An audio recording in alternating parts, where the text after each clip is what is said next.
Welcome to my next class. आज की class में हम टॉपिक कर रहे हैं प्रोविडेंट फंड्स। ये टॉपिक बहुत इंपॉर्टेंट है, आगे हर चैप्टर में तुम्हें तंग करेगा तो उसको ढंग से पढ़ना, सेमेस्टर 6 में भी आएगा।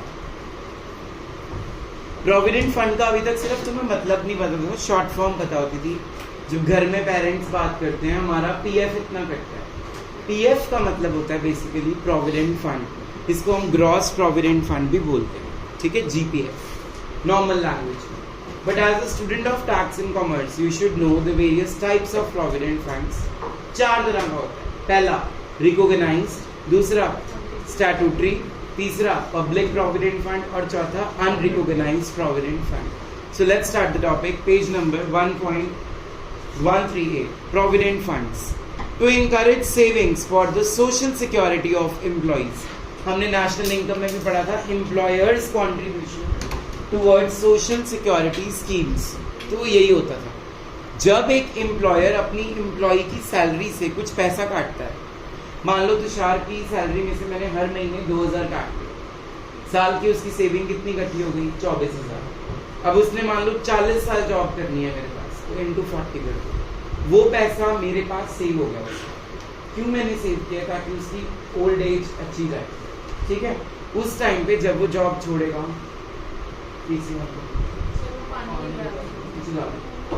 जब वो जॉब छोड़ेगा या पीछे वाला जब वो जॉब छोड़ेगा तब उसको सारा पैसा हम उसके रिटायरमेंट पे दे देंगे। क्लियर हो गया? ये तो हो गया उसी की सैलरी में से काटा। इसको बोलते हैं employees own contribution towards provident fund. क्या बोलते हैं बोलो? Employees own contribution towards. लेकिन कई बारी एम्प्लॉयर भी उसमें इक्वल अमाउंट डाल देता है। 2000 मैंने तुषार की सैलरी से काटे, 2000 मैंने खुद से डाल दिए, कितने हो गए अब? 4000। तो ये हो गया employers contribution towards provident. Now let's start the first type. It's on page number 139। Statutory provident fund. सबसे पहला, it is the oldest type of fund. It was started in the year 1925, जब एक प्रोविडेंट फंड एक्ट आया था 1925 में। ये fund जो main था गवर्नमेंट एम्प्लॉइज के लिए था। किसके लिए था? गवर्नमेंट एम्प्लॉइज के लिए था। Generally this fund is maintained by government और semi government departments like railways, RBI, colleges, universities, local bodies, insurance companies etcetera. Is it clear? The employer's contribution towards employees' statutory provident fund and amount of interest earned on the accumulated balance to the employee's credit balance are not to be included in the income of employee and so it is ignored. बड़ा important point, ये practical theory नहीं है। उसने बोला है कि जो statutory provident fund में तुषार contribute कर रहा है, employees contribution पढ़ा ना हमने, employer पढ़ो दोबारा। किसका कंट्रीब्यूशन? एम्प्लॉइज या एम्प्लॉयर? Employers contribution. जो भी तुषार की सैलरी में मैंने कंट्रीब्यूट किया होगा, मैं वो अपने घर में नहीं रखूंगा पैसा, मैं वो पैसे को किसी बैंक में, किसी एफडी में, किसी और इन्वेस्टमेंट में क्या कर दूंगा? इन्वेस्ट कर दूंगा, ताकि वहां से क्या अर्न हो सके। वो इंटरेस्ट भी मैं नहीं रखूंगा, वो भी किसको मिल जाएगा? तुषार। समझ आ रहा है? It is not included in the income of the employee का मतलब ये, इट इज एग्जाम्प्टेड। उसको हम उसकी सैलरी में ऐड नहीं करेंगे, मतलब उसके ऊपर टैक्स नहीं लगाएंगे। जहां पे भी टैक्स में लाइन आ गई ना, it is not included in the income of the assessee, that means it is exempted. ठीक है? तो जब भी इनकम में इंक्लूड नहीं करना, it is exempted income. It is what? Exempted income. तो जो एम्प्लॉयर कॉन्ट्रीब्यूट कर रहा है तुषार की सैलरी के अंदर इन स्टैट्यूटरी प्रोविडेंट फंड, प्लस उस पे क्या अर्न हुआ होगा? इंटरेस्ट, दोनों को ऐड हमने इनकम में नहीं करना। Under section 10 subsection 11 it is exempted income. ये आगे वाले पैराग्राफ में आपको मिल जाएगा। Next, when the employee retires और leaves the service and receives any amount from the accumulated balance to his credit in SPF, the amount so received, underline, will not be included in employee's total income, being exempted income under section 10 subsection 11. ऊपर मुंह, मैंने 2000 रुपए हर महीने तुषार की salary में SPF में डाल दिए। मान लो उसने 10 साल ही जॉब की है, ठीक है। अगर साल का 24,000 हो गया तो 10 साल का कितना हो गया? बोलो 2,40,000 हो गया। ठीक है। तो 2,40,000 उसकी एम्प्लॉय की इनकम में हम ऐड नहीं करेंगे जब वो मेरे से रिटायरमेंट लेगा। अब जो उस पे इंटरेस्ट अर्न हुआ होगा उसके ऊपर भी हम ऐड नहीं करेंगे, क्योंकि वो भी उसकी खुद की इनकम है, इट इज एग्जाम्प्टेड। क्योंकि गवर्नमेंट की इनकम देंगे, गवर्नमेंट की इनकम से मैक्सिमम टैक्सेस एग्जाम्प्टेड होते हैं। लेकिन इसका सेक्शन याद करना है, अंडर सेक्शन 10 सब सेक्शन 11। पर एक चीज रहेगी, जो उसकी सैलरी में से अमाउंट काटा था उसको क्या कोई बेनिफिट देंगे? उसकी उसको डिडक्शन मिलेगी। क्या मिलेगी? Under section 80C employees own contribution in SPF is allowed as a deduction under section 80C। 80C में हम पढ़ेंगे, जब इसी चैप्टर में पढ़ेंगे, 25-26 पॉइंट्स हैं जिसके अंदर उसको डिडक्शन मिलती है। पहले तुम्हें दो चीजों का मीनिंग क्लियर होना चाहिए, एग्जम्पशन क्या होता है और डिडक्शन क्या होता है। एग्जम्पशन होता है वो इनकम आएगी ही नहीं, इनकम्स में हम लिखेंगे ही नहीं ऊपर, SPF में जो कंट्रीब्यूट हो रहा है उस पर लिख देंगे एम्प्लॉयर्स कंट्रीब्यूशन नील, चाहे वो कर भी रहा है। समझ आ रहा है? डिडक्शन क्या होता है? पहले ऊपर ऐड होगी, फिर टैक्सेबल इनकम में से नीचे क्या हो जाएगी। तो डिडक्शन मीन्स पहले ऐड होगी और फिर माइनस, एग्जम्पशन मीन्स वो आएगी ही नहीं। This is the difference in practical question. जहाँ एग्जम्प्टेड इनकम लिखा है उसको नील डाल देना है वहां पे, जहाँ डिडक्शन लिखा है थ्योरी में उसको वहां पे नीचे से क्या कर देना है, माइनस। ऊपर पहले ग्रॉस सैलरी निकालते हुए क्या कर देना है, ऐड। Is it clear? आ रहा है समझ? तो क्या अगर SPF का रूल सुनूं मैं, क्या है, कौन से साल में आया था? 1925 में। किस एक्ट के अकॉर्डिंग ले आया था? Provident fund act. वो एक्ट भी कब आया होगा? 1925 में। ये फंड सिर्फ किन एम्प्लॉइज के लिए है? Government and semi government. फिर 2-3 एग्जाम्पल दे देना इसके। फिर इसकी मेन ट्रीटमेंट बता दो, टैक्स ट्रीटमेंट क्या है। जो एम्प्लॉयर कॉन्ट्रीब्यूट कर रहा है और जो उस पर इंटरेस्ट इकट्ठा होएगा वो उसकी रिटायरमेंट पे एग्जम्प्टेड है अंडर सेक्शन 10 सबसेक्शन 11। अगर वो बीच में भी विड्रॉ कर लेता है, अगर मान लो वो रिटायरमेंट तक वो वेट नहीं कर रहा, घर में कोई फंक्शन है, तो शार के बच्चों की शादी आ गई, उसको पैसे चाहिए, तो वो अपने एम्प्लॉयर को बोलेगा मुझे, तू भी खुश हो रही है, तो अपने एम्प्लॉयर को बोलेगा, वो अपने एम्प्लॉयर को बोलेगा कि मुझे पैसे की जरूरत है, मुझे मेरा SPF का बैलेंस दे दो। तो इंटरेस्ट भी उसको मिल जाएगा और बैलेंस भी मिल जाएगा। बीच में विड्रॉ करा सकते हैं, घर में कोई भी फंक्शन हो, कोई डेथ सेरेमनी हो, कोई भी शादी हो बच्चों की, तब आप ये सारा पैसा जो आपके प्रोविडेंट फंड्स में है आप रिटायरमेंट से पहले भी निकाल सकते हो, जितना अभी तक एक्यूमुलेट हुआ, and it is exempted for government employees. Is it clear? Under section 10 subsection. और जो एम्प्लॉयर ने कंट्रीब्यूट किया है वो तो एग्जाम्प्टेड हो गया, जो एम्प्लॉय ने खुद की सैलरी में से कटाया है उसकी क्या मिलेगी उसको? Deduction under section 80C। इसके नोट्स में लाके आएंगे। पढ़ो अगली लाइन, एम्प्लॉइज ओन कॉन्ट्रीब्यूशन, कोई बात नहीं हो जाता है, employees own contribution will qualify for deduction under section 80C। चलो जी next, recognised provident fund, very very important. Recognised नाम क्यों है? कॉलेज में अंशुल फेमस है, क्यों है? उसको रिकॉग्निशन मिल गई, सारे टीचर्स की आंखों में आ गई वो कि उसने बड़ा अच्छा डांस परफॉर्मेंस दिया था यूथ फेस्ट पे, वो CA भी कर रही है। ऐसी गप्पे में और नहीं मार सकता, बहुत हो गया। तो अगर रिकॉग्निशन चाहिए आपको तो उसके लिए एक्ट पास होता है पार्लियामेंट के थ्रू। तो जब ITO ने, इनकम टैक्स ऑफिसर ने या चीफ एग्जीक्यूटिव ऑफिसर ने या किसी इंस्पेक्टर ने या किसी भी CBDT की बड़ी बॉडी ने, CBDT central board of direct taxes ने किसी भी चीज को रिकॉग्नाइज कर दिया, वो एक्ट में आ जाएगी। तो रिकॉग्नाइज प्रोविडेंट फंड का नाम रिकॉग्नाइज क्यों है? क्योंकि इसको क्या मिली हुई है? रिकॉग्निशन मिली हुई है। किससे मिली हुई है? Income tax officers. Let's read out, Anshul read out. As the name suggests, it is a fund to which the Commissioner of Income Tax has given the recognition as required under the Income Tax Act. Generally, this fund is maintained by industrial undertakings, business houses, banks, etc. The employer's contribution over and above 12% of employee's salary will be included. Underline, will be included. मेरी बात सुनो सब ध्यान से। किसका contribution है? Employer का, ठीक है। मैंने तो शार की सैलरी में 15% अमाउंट डाल दिया RPF में। अब वो गवर्नमेंट जॉब में नहीं है, वो RPF वाली कैटेगरी में, जो अभी आपने नाम पढ़े बिजनेस हाउसेज एक्सेट्रा। कितने परसेंट डाला था मैंने? मान लो उसकी सैलरी 1 लाख है, 1 लाख का 15% कितना बन गया? 15,000 मैंने उसकी सैलरी में ऐड कर दिया। लेकिन रिकॉग्निशन सिर्फ कितनी मिली है? 12% एग्जाम्प्टेड है। जो 3% मैं एक्स्ट्रा उसको बेनिफिट दे रहा हूं वो टैक्सेबल हो जाएगा। मतलब इनकम टैक्स डिपार्टमेंट ने क्या बोला, कमिश्नर ने क्या बात बोली कि अगर एक एम्प्लॉयर 20%, 13%, 14%, 28%, 100% उसके आरपीएफ में बैलेंस में पैसे डाल रहा है तो एग्जम्प्टेड अमाउंट सिर्फ कितना मिलेगा? 12%। Rest amount will be taxable. अगर मैं 15 कर रहा हूं तो कितना टैक्सेबल? 3। अगर मैं 18 कर रहा हूं तो कितना टैक्सेबल? 6%। 12% तक आपने क्या देनी है? एग्जाम्पशन। Is it clear? अब कई लोगों को इससे प्रॉब्लम होगी कि वो टैक्सेबल क्यों है। भाई ये भी तो सोचो, उसको बेनिफिट भी तो मिल रहा है, थोड़ा बहुत अगर टैक्स देना भी पड़ जाएगा तो क्या प्रॉब्लम है? टैक्स देना चाहिए। आपकी इनकम अगर वाइट होगी तो आपको लोन्स इजीली मिलेंगे, आपकी क्रेडिट रेटिंग बढ़ेगी बैंक्स के पास, फाइनेंशियल इंस्टीट्यूट्स के पास। तो don't think that it is taxable, it is not a benefit.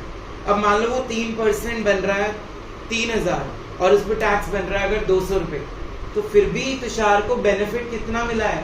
2800 का। तो don't ever think that what is taxable is wrong. अगर एम्प्लॉयर ने कंट्रीब्यूशन करा है कुछ भी and it is taxable, no worries, somewhere you are getting benefit out of it because tax is not more than that what you are getting in return. समझ आ रहा है? अगर उसको 3,000 मिले उस पर 200 रुपए का टैक्स के कट भी गए, कोई बात नहीं, 2,800 रुपए का तो फिर भी उसको क्या मिला? बेनिफिट। क्लियर हुआ? तो अभी तक हमने पढ़े हैं 2 तरह के प्रोविडेंट फंड्स। पहला क्या था? स्टैट्यूटरी प्रोविडेंट फंड, उसमें एम्प्लॉयर का कंट्रीब्यूशन और उस पे इंटरेस्ट पूरा एग्जाम्प्टेड है अंडर सेक्शन 10 सबसेक्शन। और जो एम्प्लॉय की सैलरी से खुद कट रहा है उसकी क्या मिलेगी? Deduction under section 80C। वो सिर्फ कौन सी बॉडीज को मिलता है? Government and semi government. Clear? अगला कौन सा है? Recognized provident fund. इसको कमिश्नर ऑफ इनकम टैक्स या आईटीओ ने क्या दे दी? रिकॉग्निशन दे दी। कितने परसेंट तक एग्जाम्प्ट है? 12%। किसका कंट्रीब्यूशन? एम्प्लॉयर का कंट्रीब्यूशन। आगे बढ़ते हैं।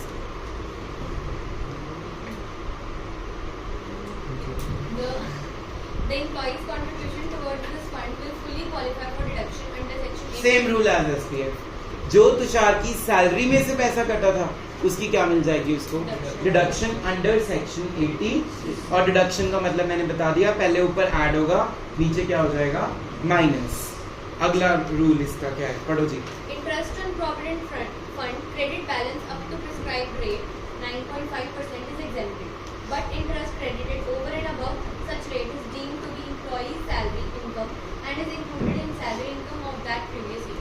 मैंने क्या किया? तुषार की सैलरी में से जो पैसे काटे या जो मैंने उसकी सैलरी में 15% कंट्रीब्यूट किया, मैंने पंजाब नेशनल बैंक में एक एफडी करा दी और उस पर मेरे को इंटरेस्ट मिल रहा है 10%। वो 10% भी किसको दे दूंगा मैं?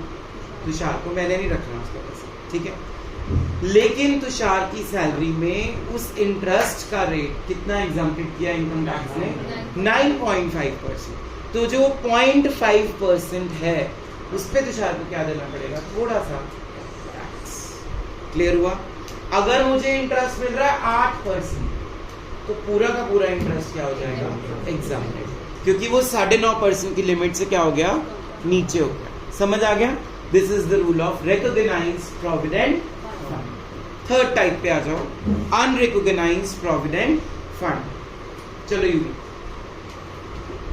Provident fund which is not recognized by the Commissioner of Income Tax. The employee and employer will contribute to this fund.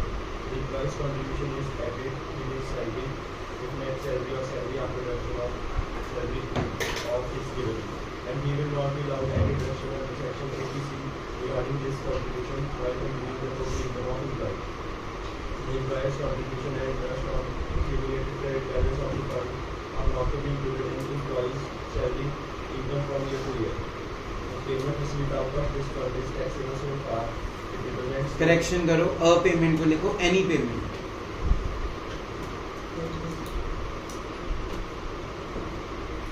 It represents the employer's contribution and interest thereof. The employee is underline this line. 89 section में इसका relief है। The employee's contribution is ignored because it was taxed when it was contributed. Interest on employee's own contribution will be taxable as income from other sources and not as salary. बड़ा ही important point, इसका practical question कल कराऊंगा मैं class में। Unrecognised provident fund का नाम क्यों unrecognised है? क्योंकि इसको कमिश्नर ने रिकॉग्निशन नहीं दी थी। इसमें एम्प्लॉयर भी पैसा डाल सकता है और एम्प्लॉय भी पैसा डाल सकता है। बेटा तब तक इस पे टैक्स नहीं लगेगा जब तक इसको तब तक ये एग्जाम्प्ट नहीं होगा जब तक इसको रिकॉग्निशन नहीं मिले। अब मान लो मीनल ने एक जॉब की, ठीक है, वहां पे ये वाला फंड चलता है, क्या नाम है इसका? अनरिकॉग्नाइज्ड। एम्प्लॉयर ने भी कुछ पैसा डाला, एम्प्लॉय की सैलरी में से भी हमने कुछ पैसे काटे। जब इसने जॉब चेंज की होगी तो वो प्रोविडेंट फंड को ये साथ लेके जाना चाहते हैं, कैरी फॉरवर्ड करना चाहते हैं। तो यूआरपीएफ को मान लो हमने रिकॉग्नाइज कर दिया 15 अगस्त से, इसने नई जॉब ज्वाइन कर ली, तो यूआरपीएफ का जितना ट्रांसफर्ड बैलेंस होगा वो किस में चला जाएगा? आरपीएफ में।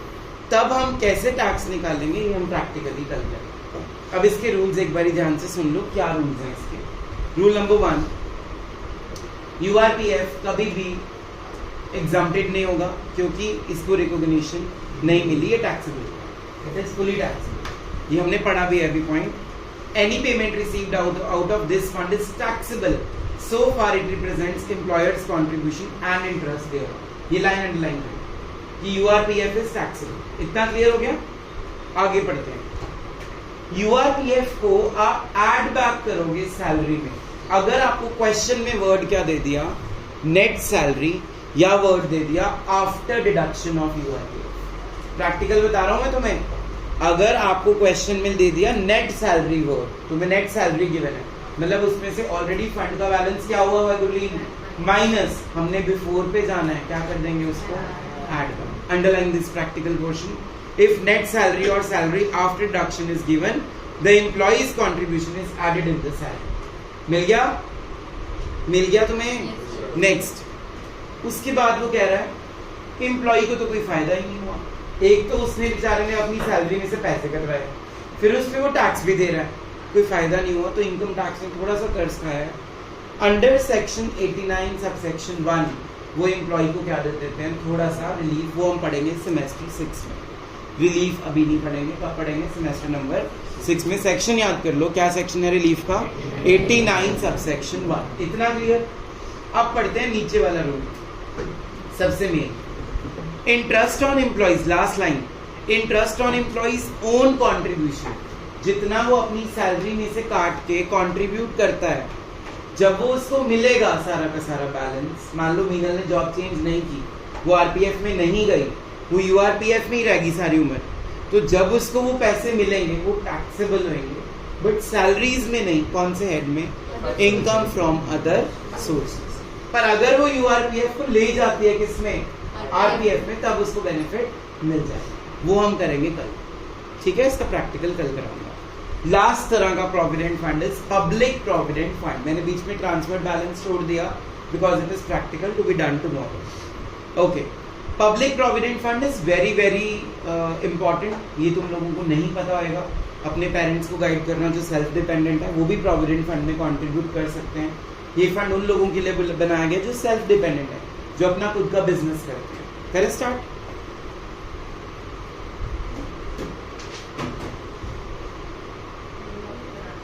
Read out. Public Provident Fund. So far, all these funds were for the salaried people. Salaried. On July 1, 1968, a new fund known as Public Provident Fund was started so that the self-employed people may also enjoy the benefit of reduction under Section 80C. इसमें सारे professionals आ गए, doctors, lawyers, accountant, simple businessman, actors, Mayank, traders, prisoners, etc. पढ़ो आगे। Self-employed people are doctors, lawyers, accountants, blah blah blah. This fund can suit all types of purposes and its working is also very simple. The interested people. रुक जा। SBI में ही सिर्फ इसका आप खोल सकते हो अकाउंट, पब्लिक प्रोविडेंट फंड का। किसी और बैंक में नहीं है, सिर्फ किसमें है? स्टेट बैंक ऑफ इंडिया में। 500 रुपये मिनिमम अमाउंट है और मैक्सिमम अमाउंट कितना है? 1,50,000। और इसमें आप विड्रॉल भी कर सकते हो, लेकिन 15 साल का लॉक इन पीरियड होता है। 15 साल के बाद आप उसको अपने अमाउंट को विड्रॉ कर सकते हो। तो मिनिमम अमाउंट कितना इन्वेस्ट करना है 500, मैक्सिमम कितना करना है 1,50,000 और फर्स्ट विड्रॉल कितने सालों बाद है 15 ईयर्स। इसको खुद पढ़ लें, ठीक है। इसकी डिडक्शन मिलती है 80C में। Taxable portion of annual accretion to RPF, ये वही ट्रांसफर्ड बैलेंस वाला, ये हम कल करेंगे, होमवर्क लिखो। Make notes on provident funds, और नोट्स में पैराग्राफ्स नहीं लिखने, मेजर पॉइंट्स, मेन पॉइंट्स। देख लो, मैं एक बता देता हूँ। एसपीएफ लिखने लगे हैं, पहले full form statutory provident fund, फिर ईयर 1925, फिर क्या लिखना है गवर्नमेंट एंड सेमी गवर्नमेंट, फिर लाइन लगा लेना, एक साइड लिख लेना एम्प्लॉयर्स कंट्रीब्यूशन की ट्रीटमेंट, एक साइड लिख लेना एम्प्लॉयज कंट्रीब्यूशन की ट्रीटमेंट, एक साइड लिख लेना इंटरेस्ट की ट्रीटमेंट। साथ साथ सेक्शंस बता देना, 10 सबसेक्शन 21, 80C, इंटरेस्ट की भी 80C। क्लियर है? That's all.